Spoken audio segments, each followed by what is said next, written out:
রোমা আর সোমা দুই বোন, যমজ বোন।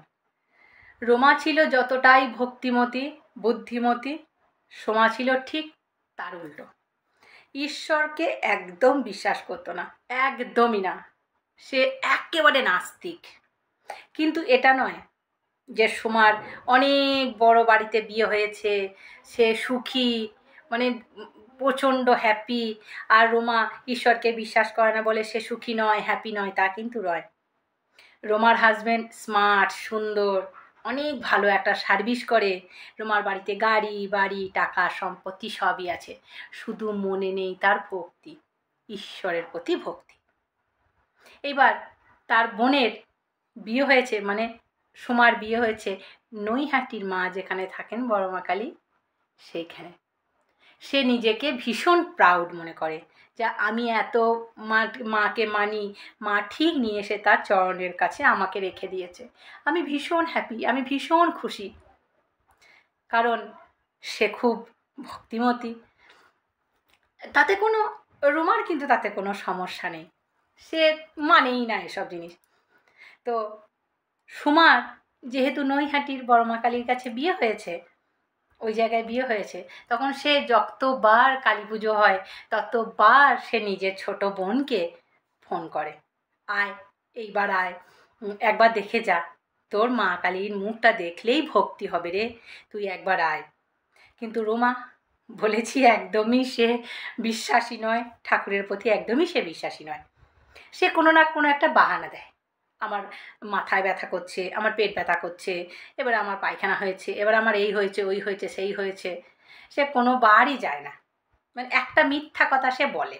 আমার হাজব্যান্ড ঠিক করেছে যে শালি যখন এতবার করে ডাকে, মানে রোমার দিদি সোমা যখন এতবার করে প্রতিবার ডাকে, এবার আমরা কালী পুজোর সময় যাব, ঠিক আছে, বাচ্চা মেয়েটাকে নিয়ে বা রোমাকে নিয়ে যাবে। দেখা যাক এবার রোমা আবার কি ঠিক করে, মাথা ব্যথা না পেট ব্যথা তা তো আর স্বামী জানে না। কিন্তু রোমার হাজব্যান্ডকে একবার ব্যাঙ্গালোর যেতে হবে, মানে সে ব্যাঙ্গালোর যাবে আজকে, কালকে হচ্ছে কালী পুজোর আগের দিন সে ফিরে আসবে বাড়ি, এবং বিকালের দিকে যাবে শালির বাড়ি, সোমার বাড়ি নৈহাটি, আর তারপরের দিন কালী পুজো। এবারে স্বামী তো সকালবেলায় উঠে খাওয়া দাওয়া করে ব্যাঙ্গালোরের উদ্দেশ্যে বেরিয়ে গেছে। মেয়েটাকে বলে গেছে, বাচ্চা মেয়েটাকে বলে গেল যে তুই একটা কাজ কর মা, তুই ভেতর থেকে দরজাটা লাগিয়ে দে। এবার ভেতর থেকে দরজা লাগানোই আছে, দুজনা মা মেয়ে বাড়ির ভেতরে আছে।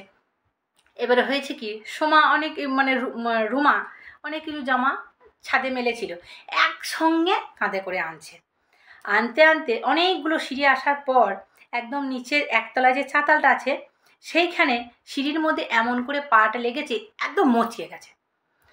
দিয়ে ওই 8টা নিচে সিঁড়ি আর নেমে এসে ও নিচে নেমে আসতে পারছে না, এত যন্ত্রণা করছে, এত ব্যথা করছে।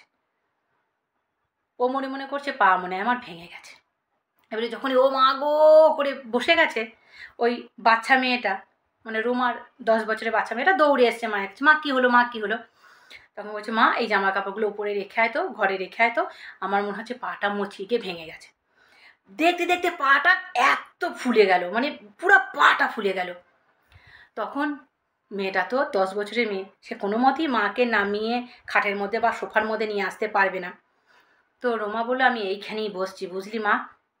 কি করবে, ছোট বাচ্চা মেয়ে, ও মাকে কিভাবে ধরে নিয়ে আসবে? ওই চাতালের মধ্যেই রোমার মেয়ে একটা কিছু, ছোট বাচ্চা মানুষ একটা বিছানা চাদর টাদর পেতে দিয়ে মাকে ওইখানেই বসতে বললো। ওইখানেই বসে আছে 1 ঘন্টা, মানে মোটামুটি ঘটনাটা ঘটেছে 4টে সাড়ে 4টের সময় বিকেলের দিকে।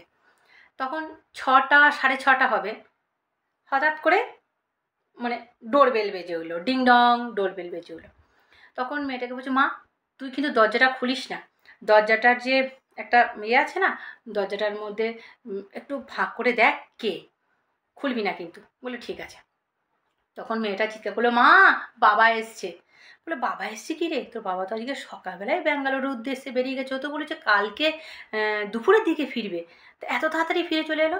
ঠিক আছে দরজাটা খুলে দে। এবার দরজাটা খুলে দিয়েছে, বাবা এসেছে। তখন বলছে কী হলো গো, তুমি ওখানে বসে আছো কেন?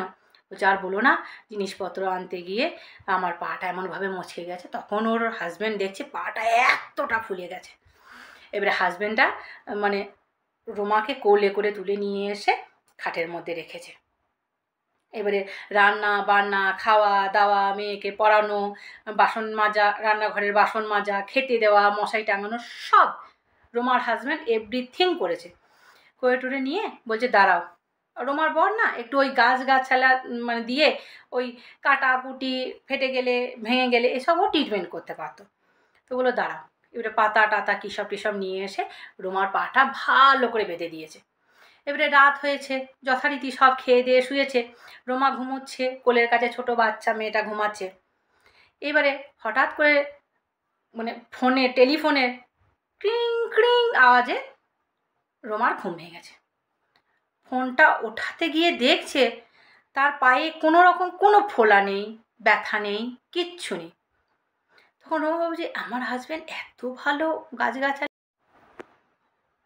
রোমা চান ধান করে মেয়েটাকে নিয়ে চলে গেছে নৈহাটির বড় মা কালীর কাছে। সে তার দিদি সোমাকে কিচ্ছু জানায়নি, কারণ সে হাসাহাসি করবে। তার মনে তো এতটুকু ভক্তি নেই, সে তো নাস্তিক। সে আবার এসেছে মা কালীর কাছে, কিন্তু তার যে মনে আর কোনো নাস্তিকের এতটুকু চিহ্ন নেই। সে যে মাকে বিশ্বাস করেছে, মা যে তার কাছে এসেছিল তার বিশ্বাস অবিশ্বাস ভাঙার জন্য, সে তো জানে না ওর দিদি। এসে মাকে খুব করে বলছে মা আমায় ক্ষমা করে দাও, মা আমায় ক্ষমা করে দাও, আমি বুঝতে পেরেছি তুমি আমার ভুল ভাঙার জন্য কালকে গেছিলে, আমায় ক্ষমা করে দাও মা। এইবার রোমা ভীষণ মায়ের একনিষ্ঠ ভক্ত হয়ে গেল। সেই দেখে সোমা খুব খুশি যে না, আমার বোনের মধ্যে বিশ্বাস এসেছে। আর সবাইকে সে বলতে লাগলো তার সাথে কি ঘটেছিল, কে এসেছিল, কে তার পা বেঁধে দিয়েছিল, কে তাকে কোলে করে নামিয়ে এনেছে। তার স্বামী তো বাড়িতে ছিল না। মায়ের যদি কৃপা হয় এরকম করেই মা দেখা দেয়। ভালো থাকবেন, সুস্থ থাকবেন। আর যদি মনে হয় যে আপনিও দেখতে চান, একবার নৈহাটির মাকে দেখেই আসতে পারেন। বিশ্বাস সত্যি সত্যিই হবে ওই মুখটা দেখলে। আমার সাথে একবার বলুন জয় মা নৈহাটির জয়, বলুন।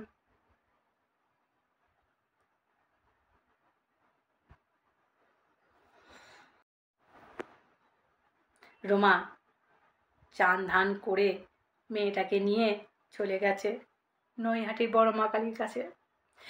সে তার দিদি সোমাকে কিচ্ছু জানায়নি, কারণ সে হাসাহাসি করবে। তার মনে তো এতটুকু ভক্তি নেই, সে তো নাস্তিক।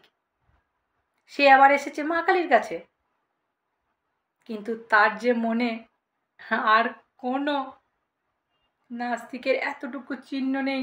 সে যে মাকে বিশ্বাস করেছে, মা যে তার কাছে এসেছিল তার বিশ্বাস অবিশ্বাস ভাঙার জন্য, সে তো জানে না ওর দিদি।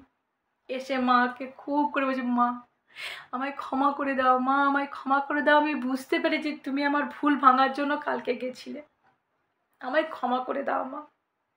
এইবার রোমা ভীষণ মায়ের একনিষ্ঠ ভক্ত হয়ে গেল। সেই দেখে সোমা খুব খুশি যে না, আমার বোনের মধ্যে বিশ্বাস এসেছে। আর সবাইকে সে বলতে লাগলো তার সাথে কি ঘটেছিল, কে এসেছিল, কে তার পা বেঁধে দিয়েছিল, কে তাকে কোলে করে নামিয়ে এনেছে। তার স্বামী তো বাড়িতে ছিল না। মায়ের যদি কৃপা হয় এরকম করেই মা দেখা দেয়। ভালো থাকবেন, সুস্থ থাকবেন। আর যদি মনে হয় যে আপনিও দেখতে চান, একবার নৈহাটির মাকে দেখেই আসতে পারেন। বিশ্বাস সত্যি সত্যিই হবে ওই মুখটা দেখলে। আমার সাথে একবার বলুন জয় মা নৈহাটির জয়, বলুন।